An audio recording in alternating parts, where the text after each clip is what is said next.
میلاد کے لیے احتفال یعنی محافل کا انعقاد یہ اس لیے ہوتا ہے کہ ان کے ذریعے حضور نبی اکرم صلی اللہ تعالی علیہ وآلہ وسلم کی ذات اقدس سے محبت اور تعظیم و تکریم کی نسبت پختہ ہو جائے، پختگی آئے۔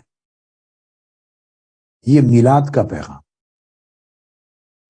اور سیرت طیبہ کی، سیرت نبویہ کی اہمیت یہ ہے کہ اس کے ذریعے حضور علیہ الصلوۃ والسلام کے ساتھ اطاعت اور اتباع کا تعلق پختہ اور مستحکم ہو جائے۔ ہم حضور علیہ الصلوۃ والسلام کی سیرت طیبہ میں رنگے جائیں، ہماری اپنی ذاتی بشری انسانی سیرتیں جس میں کمی کمزوری کجی آتی ہے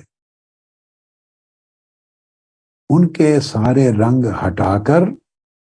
سیرت محمدی کا رنگ ہماری سیرت پہ چڑھا دیا جائے۔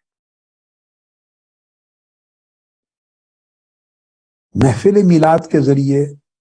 حضور علیہ الصلوۃ والسلام کے ساتھ قلبی اور روحانی تمسک قائم ہوتا ہے، اور حضور علیہ الصلوۃ والسلام کی سیرت طیبہ کے ذریعے مسلمانوں کو ذہنی اور فکری توسع، وسعت اور اس کے اندر برکت اور شفقت اور رحمت نصیب ہوتی ہے۔ محافل میلاد کے انعقاد سے مسلمانوں کے اندر حضور علیہ الصلوۃ والسلام کے ساتھ وفاداری اور جانثاری کا جذبہ جنم لیتا ہے اور مضبوط ہوتا ہے، اور حضور علیہ الصلوۃ والسلام کی سیرت طیبہ کو پڑھنے، سننے، سمجھنے سے اور اس کے ساتھ پیار کرنے سے کتاب و سنت کے ساتھ عملی پاسداری کا تعلق مضبوط ہوتا ہے۔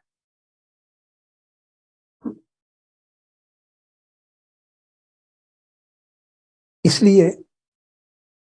اگر ہم محافل میلاد منعقد کریں اور ان کا اثر ہماری زندگی، ہمارے عمل اور ہمارے اخلاق اور ہماری سیرت پہ نہ ہو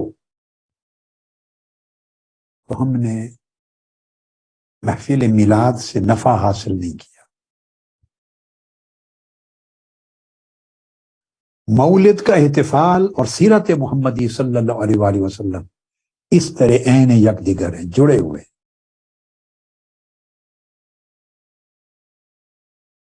ہم حضور علیہ الصلوۃ والسلام کے ساتھ عشق اور محبت کا دعویٰ کریں، آپ کے ساتھ حبی تعلق اور قلبی تعلق قائم کریں، آپ کے ساتھ وفاداری اور جانثاری کا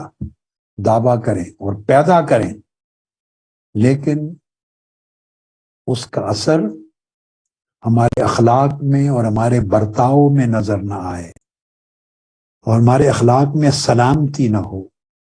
ہمارے اخلاق میں رواداری نہ ہو، ہماری طبیعت اور مزاج میں خوشگواری نہ ہو۔ اس کا مطلب ہے ہم نے نہ میلاد سے کچھ حاصل کیا، نہ سیرت سے کچھ حاصل کیا۔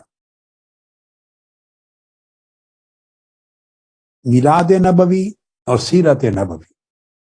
ان کا مشترک پیغام یہ ہے کہ ہمارے طرز عمل میں حکمت اور دانائی پیدا ہو، کسی سے اتفاق ہو تب بھی حسن اخلاق قائم رہے، کسی سے اختلاف ہو تب بھی حسن اخلاق قائم رہے۔ میلاد پاک کی محفلوں سے جو محبت رسول کی خیرات ملتی ہے، اور محفل میلاد میں سیرت کے بیان سے جو آقا علیہ الصلوۃ والسلام کے اخلاق حسنہ کا پیغام ملتا ہے، اس کا خلاصہ حسن خلق ہے۔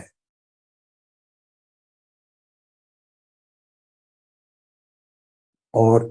یہ محافل علم صحیح کا ذریعہ بنتی۔ اگر ہم ان محافل سے علم حاصل نہ کریں صرف مراسم کر کے